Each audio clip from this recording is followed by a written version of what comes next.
बिहार में विरोध और विपक्ष जैसा कुछ भी नहीं है। यहाँ मुख्य तौर पर तीन पार्टियां ही हैं। एक नीतीश जी का जेडीयू, दूसरा लालू जी का राजद और तीसरा मोदी जी का भाजपा। मुख्य तौर पर यही तीन पार्टियां हैं।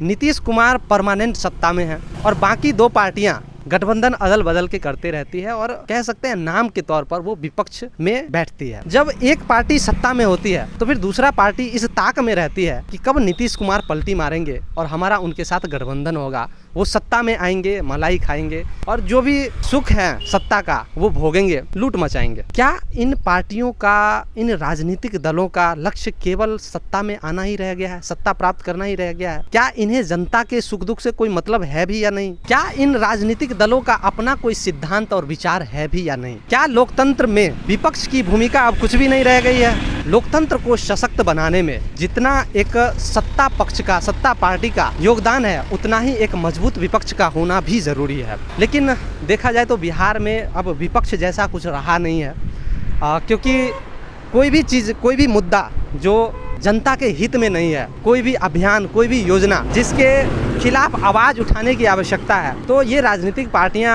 जितनी मजबूती से विरोध करना चाहिए, जितनी मजबूती से उसके खिलाफ आवाज़ उठाना चाहिए, उठाते नहीं हैं। क्यों?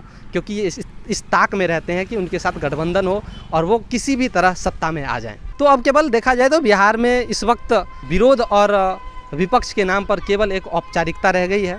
एक जनसुराज पार्टी है जो कि एक मजबूत, पता नहीं वो सत्ता में आएगी या नहीं आएगी, लेकिन हाँ, एक मजबूत विपक्ष के रूप में उभरती हुई ज़रूर दिख रही है। आपका क्या राय है इन मुद्दों पर? नीचे कमेंट बॉक्स खुला है, आप सभी उसमें लिखिए।